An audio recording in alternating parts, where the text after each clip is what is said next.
Warahmatullahi wabarakatuh.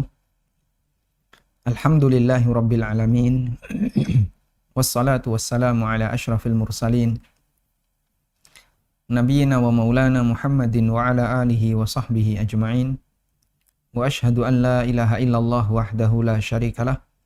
Wa ashhadu anna Muhammadan abduhu wa rasuluh sallallahu alaihi wa ala alihi wa sahbihi wa sallama tasliman katsira. Alhamdulillah, kembali kita bersyukur kepada Allah. Di kesempatan kali ini kita belajar bersama dengan panitia kajian LNG Ar-Rahmah ya di Papua, dan disiarkan secara live dalam kanal mereka. Juga insya Allah Anda bisa menyimak di ANB Channel. Dan kajian kita seputar masalah riba mengacu kepada buku yang telah kami terbitkan dengan judul Ada Apa Dengan Riba. Tayyib, saya tidak akan memberikan mukaddimah terkait kenapa kita harus belajar riba, karena barangkali Bapak Ibu sudah sering mendengar itu. Namun di kesempatan kali ini ya, kita langsung masuk ke materi. Saya siapkan sebuah konten, barangkali bisa membantu untuk memahami materi. Baik, pertama kita akan membahas tentang makna riba. Makna riba dari sisi bahasa. Riba dari sisi bahasa berasal dari kata roba yarbu, yang artinya tumbuh dan berkembang. Allah Subhanahu wa taala berfirman di surat Al-Haqqah ayat yang ke-10, fa'asaw rasula rabbihim fa'akhadahum akhdatan rabiyah. Masing-masing mereka mendurhakai rasul Tuhan mereka, utusan Allah taala, lalu Allah menyiksa mereka dengan siksaan yang rabiyah. Apa yang dimaksud dengan akhdatun robiyah, siksaan yang robiyah? Maksudnya adalah siksaan yang terus-menerus bertambah. Dan itulah hukuman yang diberikan oleh Allah kepada orang kafir. Di mana siksaan yang diberikan kepada orang kafir itu tidak stagnan, tapi bertambah. Sehingga siksaan mereka saat ini dengan siksaan mereka kemudian lebih parah siksaan kemudian dibandingkan siksaan yang pertama. Allah Subhanahu wa taala juga berfirman di surat Al-Hajj ayat yang kelima. Fa idza anzalna 'alaihal ma'a ihtazzat. Fa idza anzalna 'alaihal ma'a ihtazzat wa rabbat wa ambatat. Di sini kata rabat yang menjadi kepentingan kita. Rabat artinya adalah tumbuh. Sehingga bumi ketika dia terkena hujan, maka bumi itu tumbuh, menumbuhkan berbagai macam tanaman. Ini riba secara makna bahasa, artinya tambahan atau tumbuh atau bertambah. Kemudian riba secara istilah. Dalam syariat, riba memiliki dua pengertian secara istilah. Yang pertama, riba dalam makna luas, dan yang kedua, riba dalam makna sempit. Ada riba dalam arti yang luas dan ada riba dalam arti yang lebih sempit. Riba dalam makna luas, pengertiannya adalah semua transaksi jual beli yang dilarang syariat. Semua transaksi jual beli dan praktek transaksi apapun yang dilarang oleh syariat. Ibnu Abi Aufa mengatakan, an-najish akilur riba khain. Orang yang melakukan transaksi najash, dia pemakan riba. Orang yang melakukan transaksi jual beli najash adalah pemakan riba. Di sini disebut pemakan riba, padahal najash itu tidak ada hubungannya dengan praktek riba dalam arti yang lebih sempit. Kenapa disebut sebagai pemakan riba? Orang yang mendapatkan uang dari hasil najash, maka hasil najas itu haram. Praktek najas gimana sih Pak? Misalnya si A sebagai penjual, si B sebagai pembeli. Mereka sedang tawar-menawar. Datang C. Nah C ini manas-manasi. Sehingga dia ngasih pengaruh kepada si B biar segera beli meskipun dengan harga yang mahal. Ya, bisa dengan kemudian dia tanya berapa harganya? Ditawar B berapa? 500. Wah, saya berani bayar 1 juta ini. ini barang bagus. Ya, akhirnya B termotivasi untuk beli dengan harga yang mahal. Padahal sebenarnya C ini adalah sedang melakukan penipuan atau dia ingin mempengaruhi si B agar dia segera beli. Dari situ kemudian si A mendapatkan keuntungan yang lebih. Lalu C dikasih bonus. Maka bonus yang didapatkan oleh C, posisi C itu disebut najish, dan hasil dari itu adalah pemakan riba. Anda bisa lihat di situ tidak ada hubungannya dengan utang piutang. Tapi disebut oleh sahabat Ibnu Abi Aufa sebagai pemakan riba karena ini adalah makan harta haram dalam makna yang lebih luas. Aisyah mengatakan, "Lamma unzilatil ayatu min akhiri suratil Baqarah fi riba." Ketika Allah menurunkan ayat di akhir surat Al-Baqarah tentang riba, kharaja Rasulullah sallallahu alaihi wasallam ilal masjid. Nabi sallallahu alaihi wasallam keluar menuju masjid dan beliau haramkan perdagangan khamr. Padahal perdagangan khamr itu dilakukan secara tunai. Tidak ada praktek riba. Tapi masuk dalam kategori harta haram karena objeknya haram. Sehingga menjual barang haram itu bisa disebut sebagai praktek riba dalam arti yang lebih luas.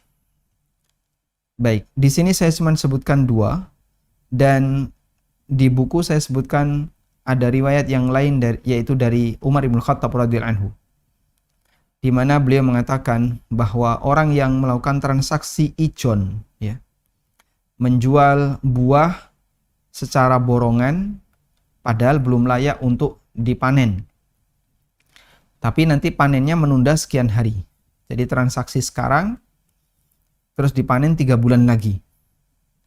Itu termasuk di antara bentuk riba, kata Umar bin Khattab radhiyallahu anhu. Riba dalam arti yang luas karena sebenarnya itu masuk dalam kategori transaksi gharar. Kenapa disebut riba?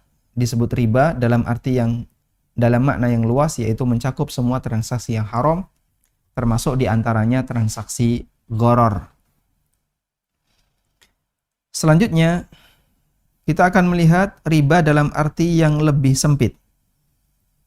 Riba dalam arti yang lebih sempit, maknanya adalah tambahan khusus yang dimiliki oleh salah satu pelaku akad tanpa ada imbalan sebaliknya, tanpa ada iwad. Tanpa ada imbalan sebaliknya. Baik. Maksudnya bagaimana? Coba kita lihat ini ya.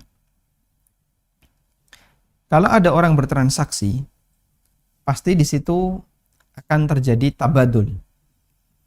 Terjadi ada sesuatu yang diserahkan dan ada sesuatu yang diterima. Ya. Sehingga kalau ada orang yang dia pinjam uang 1 juta. Ya. Lalu nanti dia diminta untuk mengembalikan 1 juta. Dia diminta untuk mengembalikan 1 juta plus 100.000. 1 juta plus 100.000. Baik. Anda bisa lihat.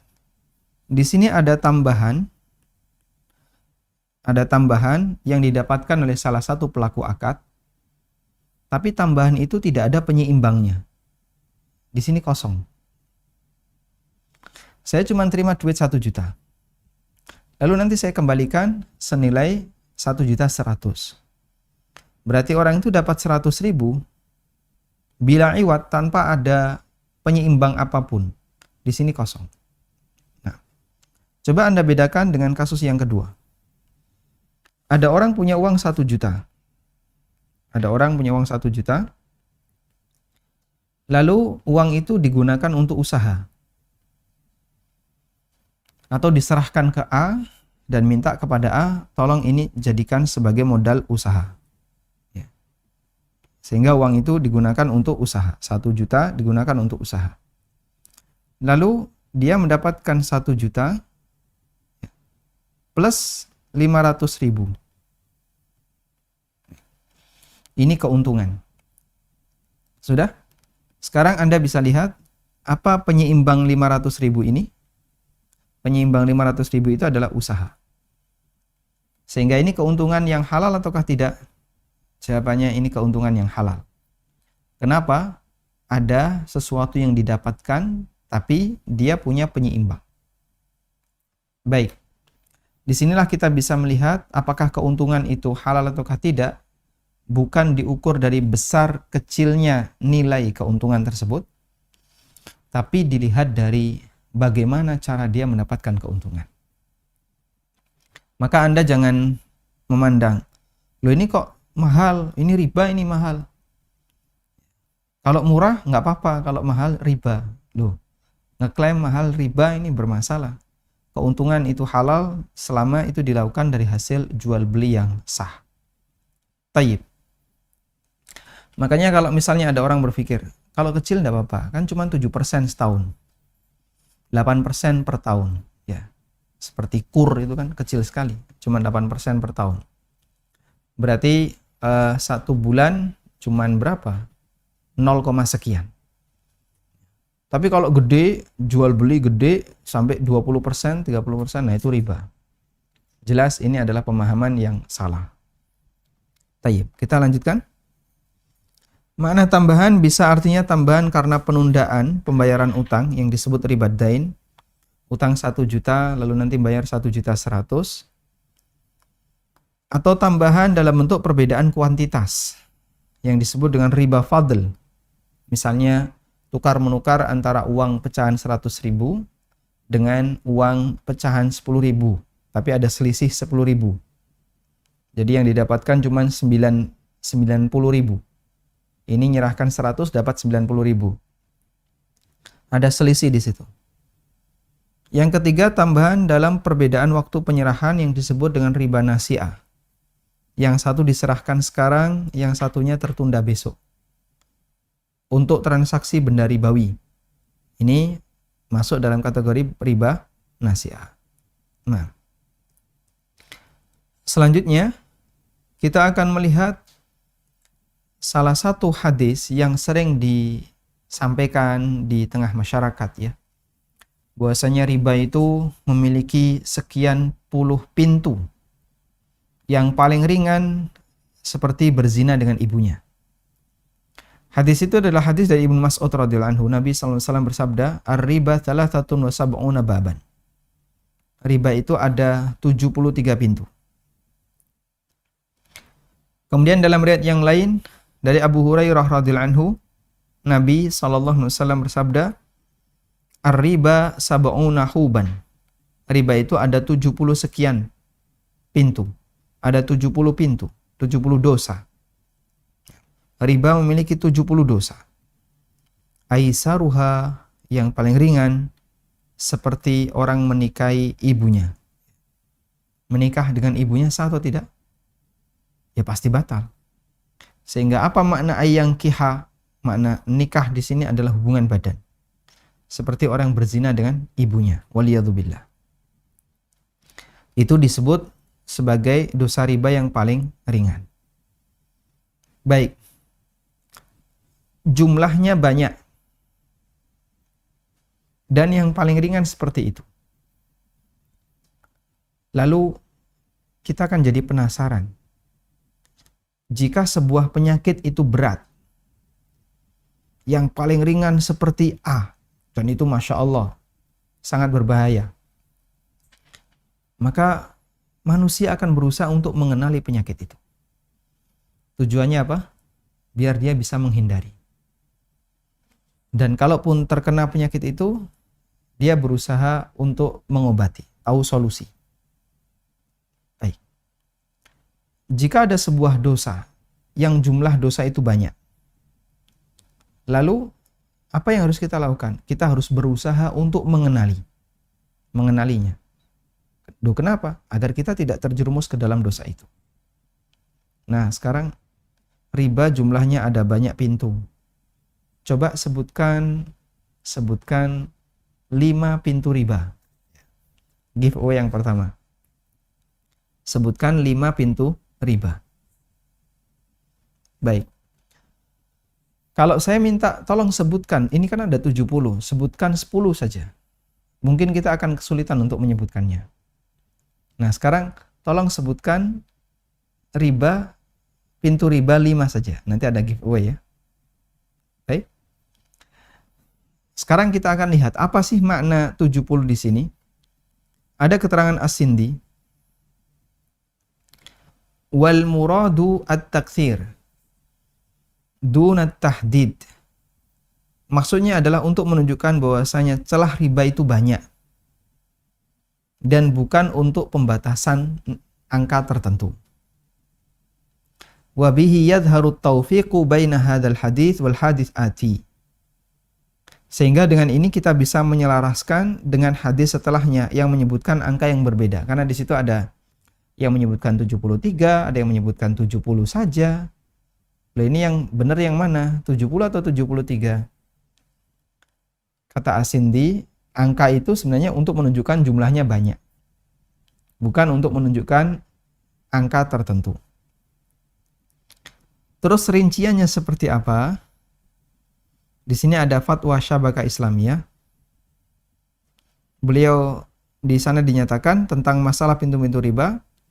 Walam najid man ta'arrada min ahli ilmi li ta'yin hadhil abwab wa ta'dadiha. Dan kami tidak menjumpai seorang pun ulama yang menyebutkan dan merinci apa saja pintu riba itu. Ini ada di fatwa Syabakah Islamiyah. Baik. Namun, jika kita lihat jumlah banyak ini kira-kira ke arah mana? Padahal kalau kita hitung riba itu kan, tadi kita sudah sebutkan ya, ada riba jahiliyah atau riba dain, ada riba fadl, ada riba nasi'ah. Cuman 3. Terus yang lain mana? Maka jawabannya adalah, jika kita bawa kepada makna riba dalam arti yang luas, yaitu mencakup semua transaksi yang haram, mungkin 70 yang kata As-Sindi tujuannya adalah dalam rangka untuk menyebutkan jumlahnya banyak, mungkin masuk. Sehingga wallahu a'lam, Nabi SAW menyebut riba ada 70 pintu, artinya riba itu ada banyak pintu, mencakup riba dalam arti yang luas maupun riba dalam arti yang lebih sempit. Selanjutnya, hukuman riba di 5 fase kehidupan manusia. Ini barangkali cukup sering kita dengar, maka saya bacakan sekilas saja. Pertama, hukuman di dunia, Allah binasakan hartanya. Dan makna dibinasakan harta, itu kata Ibnu Katsir ada 2 makna. Yang pertama adalah bi'ayyudhibahu. Allah Ta'ala hilangkan semuanya. Bil kulliyah, secara total. Sehingga hartanya ludes, habis. Atau yang kedua, Allah haramkan keberkahan hartanya sehingga dia tidak bisa memanfaatkannya secara maksimal. Sehingga dia diazab di dunia dan dihukum di akhirat. Dan ini semakna dengan sabda Nabi SAW dalam hadis dari Ibnu Mas'ud, ma ahadun aktsara minar riba illa kana akibatu amrihi ila qillatin. Siapapun yang memperbanyak hartanya dengan cara riba, maka akhir urusannya akan menjadi miskin. Dan ada mujarrab, ini terbukti di lapangan. Yang kedua, hukuman di alam kubur. Setelah dia mati di alam kubur, dia berenang di sungai darah, sebagaimana mimpi Nabi SAW. Di mana ada orang yang berenang di sungai darah, kemudian ada orang satu lagi di tepi sungai membawa batu. Setiap kali yang berenang ini menepi dilempari dengan batu, lalu dia balik lagi ke tengah dan begitu seterusnya sampai waktu yang wallahu a'lam hanya Allah yang tahu. Hadisnya riwayat Bukhari. Ketika Nabi SAW bertanya, siapakah itu? Malaikat menjawab, itu adalah pemakan riba. Kemudian dia dibangkitkan seperti kerasukan setan. Allah Ta'ala berfirman, alladzina ya'kuluna ar-riba la yaqumuna illa kama yaqumul ladzi yatakhabbathuhu asyaitanu minal mas. Orang yang makan riba itu tidaklah dibangkitkan melainkan seperti orang yang kemasukan setan. Yang kata Ibnu Abbas, pemakan riba dibangkitkan di hari kiamat seperti orang gila yang tercekik. Nah, lalu di padang mahsyar mereka akan ditantang perang. sebagaimana yang Allah firmankan di surat Al-Baqarah, fa illam taf'alu fa'dhanu biharbin minallahi wa rasuli. Kalau kalian tidak lakukan, maka umumkan untuk perang dengan Allah dan Rasul-Nya. Ya. Ibnu Abbas mengatakan, kelak di hari kiamat bagi pemakan riba, dia diperintah, khudh silahaka lil harbi. Ambil senjatamu untuk perang. Dan tentu seorang hamba di hari kiamat sangat butuh ampunan dari Allah, sehingga ketika dia ditantang perang, ini adalah ancaman yang berat bagi mereka. Kemudian yang kelima, setelah selesai di padang mahsyar, jadi kalau ini terjadi di mahsyar, setelah selesai mahsyar, maka penentuan apakah orang itu akan masuk surga ataukah masuk neraka. Dan pemakan riba mendapatkan ancaman masuk neraka. Wa man 'ada, Allah berfirman di surat Al-Baqarah 275, wa man 'ada fa ulaika ashabun nar hum fiha khalidun. Siapa yang sudah dapat peringatan lalu dia berhenti dari transaksi riba, maka dia dapat pahala. Tapi kalau dia kembali lagi, maka dia ashabun nar, dia penduduk neraka. Baik. Ini 5 ancaman bagi pemakan riba di 5 fase kehidupan manusia.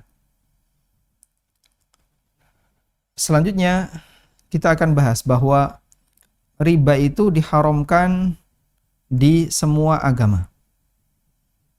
Sehingga tidak hanya terlarang dalam syariat Muhammad sallallahu alaihi wasallam. Allah berfirman menceritakan tentang kondisi Bani Israel, Yahudi. Wa akhdhihimur riba wa qad nuhu anhu. Mereka makan riba padahal sudah dilarang. Wa aklihim amwalan nasi bil batil, dan mereka makan harta manusia dengan cara yang batil. Al-Mawardi mengatakan, innar riba lam yahilla fi syari'atin qat. Sesungguhnya riba itu tidak halal di semua syariat. Berdasarkan firman Allah Ta'ala, wa akhdhihimur riba wa qad nuhu an. Maksudnya adalah di kitab-kitab sebelumnya Allah telah haramkan riba kepada Yahudi, dan mereka mengetahui hal itu, dan mereka melarang riba antar sesama Yahudi. Walakinnahum yuhbihunahu ma'a ghairihim. Tapi mereka membolehkan transaksi riba dengan selain Yahudi. Jadi kalau dengan sama Yahudi riba nggak boleh. Kalau dengan selain Yahudi boleh. Nah, ini fikihnya Yahudi ya. Nah, baik, dan ada sebagian orang yang seperti itu ya. Kalau minum khamr di Indonesia haram.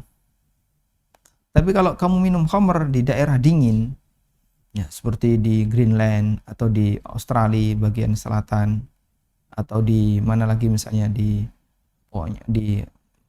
Rusia bagian utara, pokoknya di tempat-tempat yang dingin, itu boleh. Ini fikihnya orang liberal. Tayyib, kita lanjutkan. Makanya dulu orang Yahudi kalau bertransaksi utang piutang dengan orang Madinah, sebelum Nabi SAW datang ke Madinah, mereka transaksinya pakai riba. Sehingga ada sebagian orang Madinah yang mereka punya utang dari Yahudi dalam jumlah yang besar, akhirnya nggak bisa bayar, ya. Kemudian yang harus lepaskan adalah tanahnya, sehingga Yahudi itu bisa memiliki tanah secara bertahap. Berikutnya, ada satu cerita ya, yang ini terjadi di zaman jahiliyah sebelum Nabi SAW diutus. Abu Wahab bin Abid bin Imran bin Makhzum. Abu Wahab dari Bani Makhzum. Bani Makhzum ini baninya Abu Jahal. Dia pernah mengatakan, ini peristiwanya saat Ka'bah itu runtuh karena banjir. Sampai Hajar Aswad terlepas dari tempatnya. Akhirnya mereka melakukan renovasi.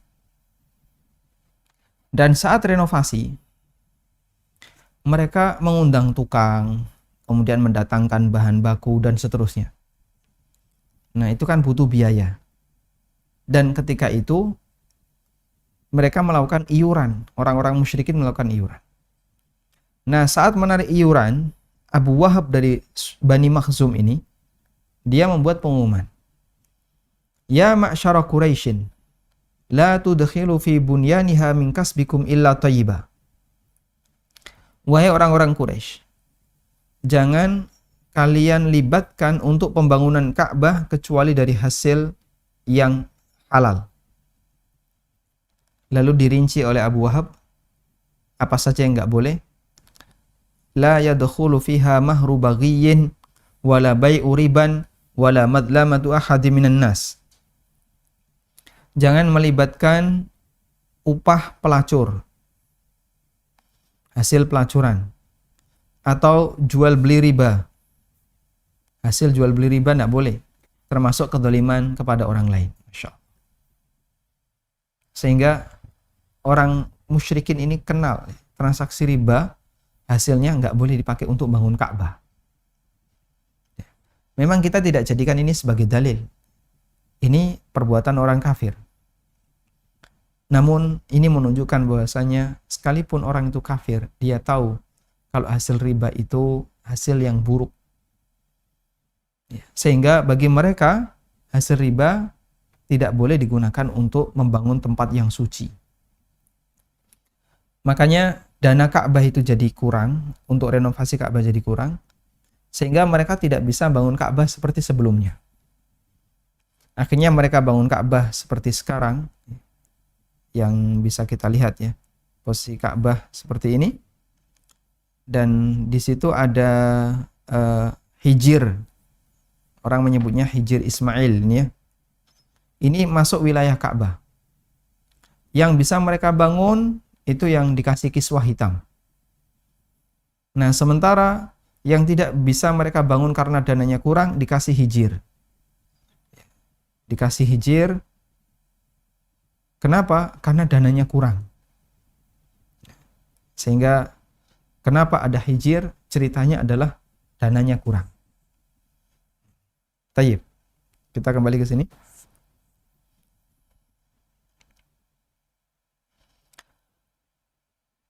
Kemudian kita lanjutkan dalih pembela riba. Umum di YouTube ya. Ada beberapa dai yang menurut mereka riba itu, jadi ada riba yang boleh, ada riba yang nggak boleh. Ada yang mengatakan yang ini masuk kategori riba, dilarang, yang ini nggak apa-apa. Ada pembelaan yang mereka lakukan. Lalu apa saja alasannya? Saya sebutkan dua ya. Yang pertama adalah hadis debu riba. Dari Hasan Al-Basri, dari Abu Hurairah radhiyallahu anhu, Rasulullah sallallahu alaihi wasallam bersabda, "La ya'tiyanna 'alan nasi zamanun la yabqa ahadun illa akala riba." Sungguh akan datang satu zaman di tengah umat manusia, tidak tersisa satupun manusia kecuali dia makan riba. Fa illam ya'kulhu asabahu min bukharihi. Kalaupun dia enggak makan, dia akan terkena asapnya riba. Keterangan Ibnu Isa, asabahu min gubarihi. Yang dimaksud dengan terkena asapnya adalah terkena debunya riba. Sehingga kalaupun dia sudah menghindari riba, dia pasti tetap kena debunya riba. Dan itu muncul di akhir zaman di tengah umat manusia. Baik. Hadis ini diperselisihkan oleh ulama apakah sahih ataukah tidak. Hadisnya diriwayatkan oleh Abu Dawud, Al-Hakim, dan Al-Hakim mengatakan, para ulama kami, mereka berbeda pendapat. Apakah Al-Hasan Al-Basri itu mendengar Abu Hurairah, pernah ketemu Abu Hurairah, pernah mendengar Abu Hurairah ataukah tidak? Fa in sahha sima'uhu minhu, jika Hasan Al-Basri pernah mendengar dari Abu Hurairah, fa huwa haditsun sahih, maka ini hadis yang sahih. Dan ulama khilaf. Dan sebagian menilai sahih seperti Az-Zahabi, Demikian pula As-Suyuti. Beliau menilai hadis ini sebagai hadis yang sahih. Baik, sekarang kita lihat makna hadis. Kalau hadis ini dhaif, ya sudah jelas kalau dhaif tidak kita jadikan sebagai dalil. Tapi bagaimana kalau hadis ini sahih? Apa yang dimaksud dengan debunya riba ini? Coba kita lihat di sini. Ali Al-Qari mengatakan, wal ma'na annahu law furida anna ahadan salima min haqiqatihi. Makna hadis adalah, andaikan ada orang yang dia selamat dari makan riba secara hakiki, lam yaslam min atharihi wa in qallat jiddan. Dia tidak akan bisa selamat dari pengaruh riba meskipun sedikit sekali. Meskipun cuma dikit. Ini keterangan Mula Ali Al-Qari. Baik. Lalu mereka beralasan begini. Ya kalau semua manusia kena riba, berarti kan baik saya, kamu, dan yang lainnya nanti percuma saja mau menghindari juga akan tetap kena riba. Percuma saja kau hindari, nanti juga akan tetap kena riba. Terus, jadinya kalau semuanya kena riba kan jadi, ya sudah gimana lagi. Jadi transaksi riba nggak bisa dihindari, ya nggak apa-apa. Sesuatu yang tidak bisa dihindari selanjutnya nggak apa-apa. Itu kesimpulannya. Karena semuanya kena, yang sudah menghindar kena debunya, berarti kan dia kena pengaruhnya, maka siapapun tidak bisa menghindarinya, dan sesuatu kalau nggak bisa dihindari, ya sudah nggak apa-apa. Itu kesimpulannya. Baik, maka kita jawab ini ya. Hadis ini sifatnya menceritakan realita di masa mendatang. Ya, apakah masa itu sudah datang ataukah tidak? Wallahu a'lam, kita tidak tahu. Hadis ini menceritakan realita di masa mendatang. Jadi Nabi SAW ketika cerita itu, beliau menyampaikan besok akan ada seperti ini. Bukan menjelaskan tentang hukumnya. Hadisnya tidak menjelaskan tentang hukum. Kalau hukum ada di hadis yang lain. Berbagai macam ancaman keras bagi pemakan riba. Sudah? Lalu, kaitannya dengan alasan mereka tadi bagaimana? Kaitannya dengan alasan mereka adalah, jika hadis itu berbicara tentang masalah realita dan isinya keburukan yang merata di masyarakat, itu bukan dalil bahasanya keburukan itu menjadi kebaikan. Ya. Contoh, misalnya Nabi SAW menyebutkan bahwa nanti akan terjadi banyak zina, terjadi banyak pembunuhan, terjadi banyak A, B, C, D, dan seterusnya. Aneka penyimpangan. Semakin dekat kiamat kan, manusia semakin susah untuk diatur. Semakin banyak penyimpangan. Apakah kemudian itu jadi pembenar? Berarti kalau semuanya seperti itu ya nggak apa-apa. Wah bahaya itu. Rasulullah SAW mengatakan bahwasanya umatnya akan terpecah menjadi sekian golongan. Waftaraqa ummati ala 73 firqah. Umatku akan terpecah menjadi 73 golongan. Apakah kemudian berarti kita dukung saja perpecahan itu untuk mewujudkan hadis Nabi SAW? Bukan demikian. Beliau cerita realita, bukan bercerita tentang hukum. Insya Allah dipahami ya. Sehingga bedakan antara hadis yang berbicara tentang masalah realita di akhir zaman, yang itu sebagai bagian dari tanda kiamat, tanda dekatnya kiamat, dan secara umum itu buruk, itu bukan pembenar. Karena hadis ini tidak berbicara tentang hukum, tapi berbicara tentang realita. Sehingga kalau kita tahu itu, hindari. Jangan sampai kita terlibat di sana. Sebisa yang kita lakukan. Dan Allah Ta'ala mengajarkan kepada kita, fattaqullaha mastata'tum. Bertakwalah kepada Allah semampunya. Sehingga kalau kita mampu seperti ini, meskipun masih kena, ya mampu kami hanya seperti ini. Lebih dari itu, di luar tanggung jawab. Itulah konsekuensi ketika kita memahami realita di akhir zaman. Sehingga ini bukan pembenar untuk membolehkan transaksi riba, tapi ini berbicara tentang realita di akhir zaman akan ada seperti ini, dan kita diminta untuk berusaha menghindarinya sebisa mungkin. Baik, ini alasan yang pertama. Kemudian yang kedua, boleh kalau pakai bahasa syubhat. Ini tadi adalah syubhat yang pertama, berikutnya kita pakai syubhat yang kedua. Kita akan melihat syubhat yang kedua. Alasan mereka, riba boleh asal tidak berlipat. Dan ada penceramah dari Jogja yang ngomong seperti ini. Ya, kemudian dia berdalil dengan firman Allah, Ya ayyuhalladzina amanu la ta'kulur riba adha'afam mudha'afah. Wahai orang yang beriman, jangan makan riba secara berlipat. Wattaqullah la'allakum tuflihun. Bertakwalah kepada Allah agar kalian beruntung. Ya. Baik. Ayat ini kita yakin benar. Meskipun terkadang disalahgunakan oleh sebagian pihak yang tidak bertanggung jawab. Dan ada rekaman ceramahnya itu ya. Jadi dia menyampaikan berdasarkan ayat ini maka bunga di bank itu bukan termasuk riba yang terlarang, karena riba yang terlarang itu jika berlipat. Kalau cuma dulu sekian persen ya, 8%, 9% per tahun, berarti 0, sekian persen per bulan. Kecil, boleh. Subhanallah. Coba kita lihat kisah ini ya. Ali bin Abi Thalib radhiyallahu anhu ketika menjadi khalifah, beliau ditentang oleh orang Khawarij. Mereka memberontak kepada kepemimpinan Ali dan mereka beralasan Ali telah kafir, keluar dari Islam. Kemudian mereka menyebutkan dalil Al-Quran tentang wajibnya berhukum dengan hukum Allah dan Ali telah berhukum dengan hukum manusia. Mendengar dalil mereka menyampaikan Al-Quran. Mendengar mereka menyampaikan dalil, Inil hukmu illa lillah wa man lam yahkum bima anzalallah fa ulaika humul kafirun. Sahabat Ali radhiyallahu anhu langsung berkomentar,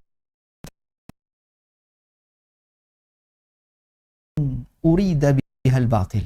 Kalimat yang hak tapi dimaksudkan untuk membela kebatilan.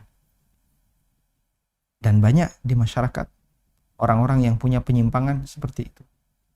Kalimat yang hak tapi digunakan untuk membela kebatilan. Baik, sekarang bantahannya bagaimana? Yang pertama, bahwa dalil tentang larangan riba itu banyak. Sehingga tidak proporsional jika kita hanya mengambil satu ayat larangan sementara kita melupakan ayat yang lain. Ada ayat riba yang mengatakan bahwa siapa yang dilarang untuk ngambil riba, sisa-sisa riba harus ditinggalkan. Kemudian siapa yang tidak mau meninggalkannya maka dia ditantang perang. Ada yang dibangkitkan dalam kondisi sempoyongan. Dan aneka ayat yang berbicara tentang masalah larangan riba yang lainnya. Jadi kalau ada larangan di surat Al-Baqarah, lalu ada larangan di surat Ali Imran, ada larangan di surat yang lain.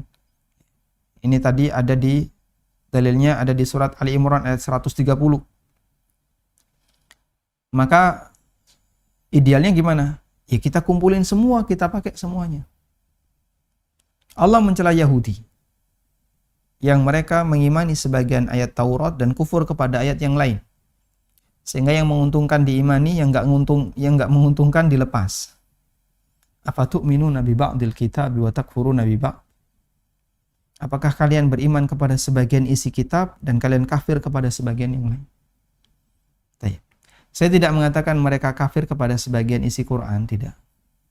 Cuman praktek seperti itu, ya, pendahulunya adalah kebiasaan Yahudi kayak gini. Artinya seorang mukmin, ya, gak boleh meniru praktek seperti ini. Makanya ketika berdalil, kumpulkan semuanya, lalu simpulkan. Baik. Kita lihat konteks ayat. Dalam tafsirnya Asy-Syaukani mengatakan, firman Allah Ta'ala ad'afa mudha'afa, riba yang berlipat ganda. Laisa li takyidin nahyi, bukan untuk menjadi batas larangan terkait ayat haramnya riba. Seperti yang dipahami bahwa itu terlarang jika dalam semua keadaan. Namun ayat ini diturunkan terkait kebiasaan mereka ketika itu, yang mereka jadikan sebagai tradisi dalam transaksi riba. Jadi di masa silam, ini terjadi pada Bani Mughirah dengan Bani Thaqif. Bani Mughirah punya piutang di Bani Thaqif, lalu mereka nggak bisa bayar. Kemudian mereka mengatakan, minta ditunda, nanti utang akan kami lipatkan pembayarannya. Dan dilarang oleh Allah Subhanahu wa Ta'ala. Hal yang sama juga disampaikan oleh Al-Alusi dalam tafsirnya. Berlipat ganda itu bukan untuk membatasi larangan, sehingga asal riba itu dilarang, kecuali yang berlipat, itu kalau pakai konsekuensi kebalikannya. Bukan seperti ini pemahaman yang benar, namun namun li mura'atil waqi', untuk mengkaitkan dengan realita ketika itu. Jadi kenapa Allah Ta'ala menyebut la ta'kulu riba ad'afa mudha'afa? Karena ada kasus seperti itu ketika itu. Tapi bukan berarti itu berlaku umum untuk semua praktek riba, maka dikembalikan kepada ayat itu. Karena ada larangan yang bersifat umum, semua riba dilarang. Wallahu ta'ala alam, demikian yang bisa kita sampaikan. Dan kita belum membahas beberapa materi yang lain berkaitan masalah riba, karena buku Ada Apa Dengan Riba cukup tebal ya, sekitar 300-an halaman, yang itu tidak mungkin bisa kita rangkum hanya dalam waktu 45 menit. Demikian, semoga bermanfaat. Wassallallahu ala nabiyyina Muhammadin wa ala alihi wa sahbihi wasallam. Alhamdulillah, jazakallah khair kepada Ustadz Amin Nurbait atas penjelasannya. Jadi merinding Ustadz. Gak enak makan nih kayaknya nih setelah mendengar ini. Masya Allah, astagfirullahaladzim. Baiklah, berikutnya kita masuk ke sesi tanya jawab Ustadz. Alhamdulillah sudah ada beberapa penanya. Mungkin nanti bisa jadi pertanyaan yang ada ini akan relevan untuk materi-materi selanjutnya. Kita bacakan saja. Dari Bapak Rosihan, Mojokerto. Assalamualaikum warahmatullahi wabarakatuh. Waalaikumsalam. Apakah tukang parkir atau juru parkir yang bekerja di lahan lembaga ribawi terkena dosa riba? Jazakumullah khairan. Juru parkir bekerja di lahan lembaga ribawi. Ya.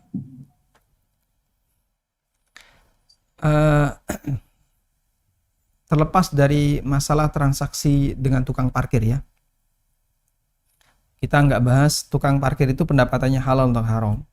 Ini sudah pernah kita angkat di kajian Pasar Muslim dan Dunia Makelar yang disiarkan melalui ANB Channel. Sekarang kalau ada orang yang parkir misalnya di depan bank ya, apakah pendapatan tukang parkir itu menjadi haram? Jika yang parkir ini dia parkir tujuannya adalah untuk melakukan akad riba, sehingga dia taruh kendaraan di situ lalu masuk bank dan dia mau melakukan akad riba dengan bank, maka bisa jadi tukang parkir yang ikut jaga mobil tadi masuk dalam kategori ta'awun 'alal itsmi wal udwan. Sudah Bapak, tak amankan kendaraannya, silahkan masuk. Namun jika orang yang parkir ini tidak untuk melakukan transaksi riba, dan banyak ya nasabah yang cuman ngambil duit ke ATM, narik tunai, insya Allah tidak ada transaksi riba di situ, maka pembayaran parkir di sini tidak masuk dalam kategori tolong menolong dalam maksiat. Sehingga lihat kegiatan apa yang akan dilakukan oleh orang yang parkir tadi. Wallahu alam. Baik, jazakallah khair Ustaz atas jawabannya. Berikutnya kita persilakan interaktif dari Ibu SN Afni. Silakan Ibu untuk mengajukan pertanyaan kepada Ustadz. Oke, jazakallah. Assalamualaikum Ustadz. Waalaikumsalam warahmatullahi. Jadi gini Ustadz, saya punya kakak yang udah lama bekerja di bank. Nah dan dulu sebelum saya bekerja, sekarang saya alhamdulillah udah kerja. Beliau bisa dibilang tulang punggung keluarga karena ibu saya single parent. Nah, saat saya sudah kerja, saya sudah paham sedikit lah tentang riba. Saya sempat bilang ke beliau mengasih informasi tentang pekerjaan beliau yang riba. Namun memang beliau berdalih dengan beberapa dalih yang Ustadz sampaikan tadi. Nah, yang jadi kekhawatiran saya juga, tiap bulan itu kita kirim uang ke ibu kan Ustadz. Nah, apakah uang yang ibu saya terima dari kakak saya itu haram untuk dibelanjakan? Dan apa yang harus saya lakukan agar kakak saya bisa berhenti dari riba ini, Ustaz? Jazakallah. Anda ngirim uang ke ibu atau kakak ngirim uang ke ibu? Kami semua ngirim uang ke ibu tiap Hmm. bulan. Nah, uang yang dari kakak saya ke ibu saya itu gimana ya, Ustaz? Baik. Jika ibu paham tentang masalah ini sehingga beliau tahu ya mana yang halal, mana yang haram, maka apabila beliau sudah mendapatkan kecukupan dari nafkah anaknya yang lain selain yang bekerja di bank, misalnya beliau punya beberapa anak, hanya satu yang bekerja di bank, lalu beliau dapat kecukupan dari anak-anak yang selain yang kerja di selain bank tadi, maka yang dari bank ini tidak boleh beliau terima, nanti bisa disalurkan ke fakir miskin. Tapi kalau ibu, Ya kalau ibu saya ini masalahnya nggak paham soal itu, Ustaz. Dan beliau juga udah lanjut usia. Untuk saya menjelaskan itu rasanya tuh kayak berat gitu, Ustaz. baik, ya mungkin jadinya nggak nyambung ya, karena kalau diajak terlalu mikir sampai dalil dan seterusnya kan mungkin berat. Iya, Ustaz. Tapi kalau dibilangin nanti kalau kasih uang dari kakak jangan diterima, nah itu ibu bisa sakit hati nanti. Iya, benar, Ustaz. Ya mungkin sebagai solusi ya arahnya diarahkan ke kakak tadi ya. Silahkan Anda nasihati sebisa mungkin atau suruh membaca buku tentang masalah riba, semoga nanti bisa menyadarkan beliau. Dan alhamdulillah ada banyak sekali motivator yang mereka nggak ngaji tapi ngasih motivasi untuk keluar dari riba. Semoga bisa bantu. Nah, Oke. Jazakumullah, Ustaz. barakallahu fiik. Ya, jazakallah khairan pada Ustadz.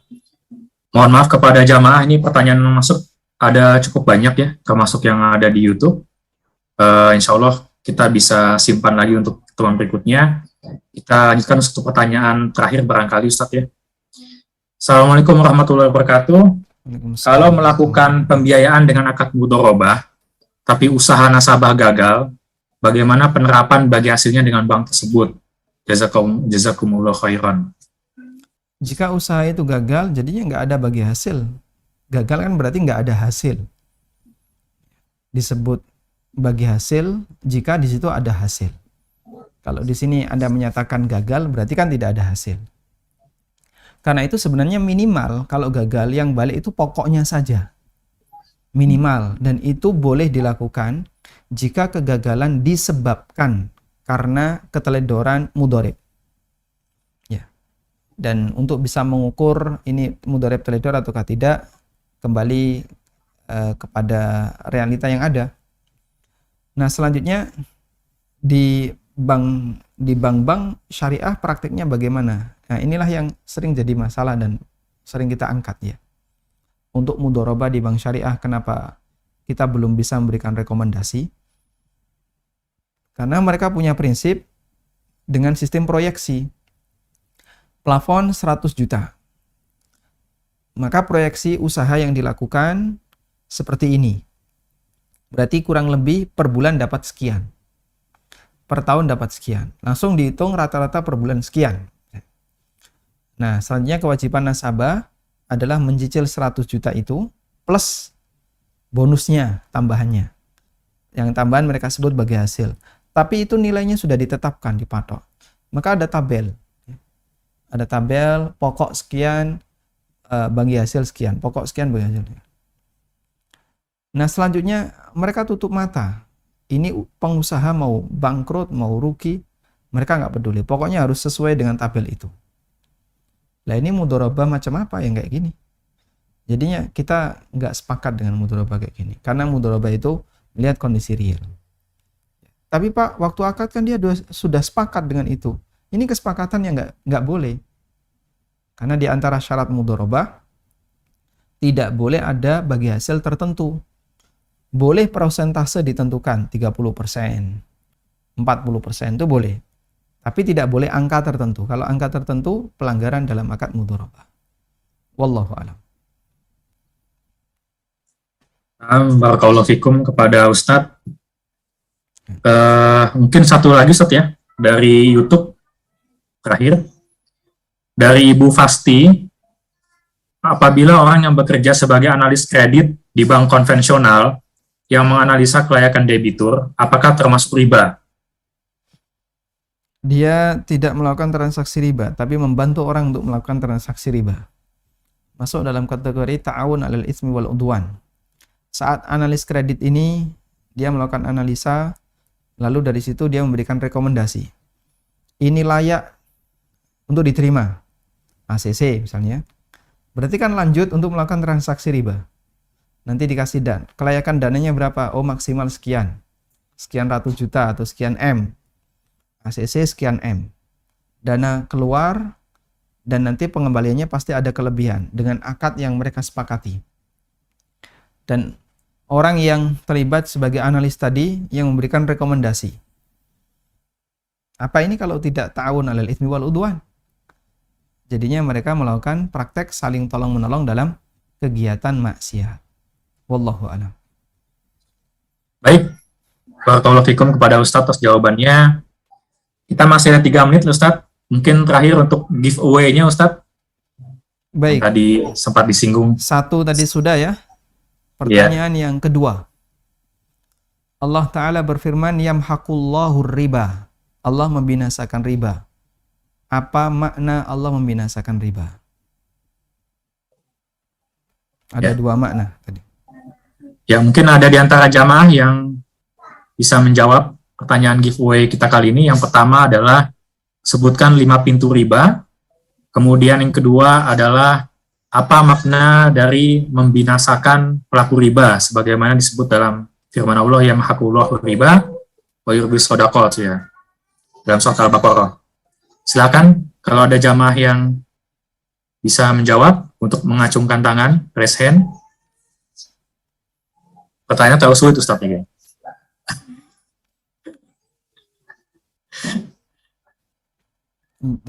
Ini sudah ada yang menjawab pertanyaan pertama. Oh iya, Masya Allah. Insya Allah benar ini jawabannya ya.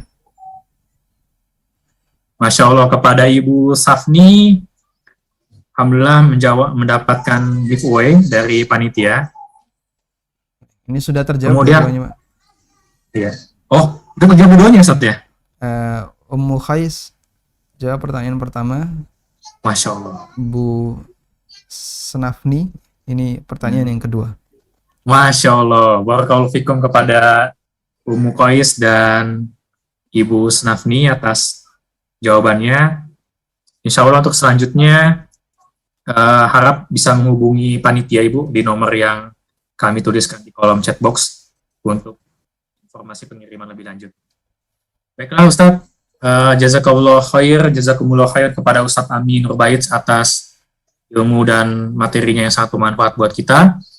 Insya Allah masih banyak sekali pertanyaan yang belum bisa kita bahas di kesempatan kali ini karena keterbatasan waktu yang ada.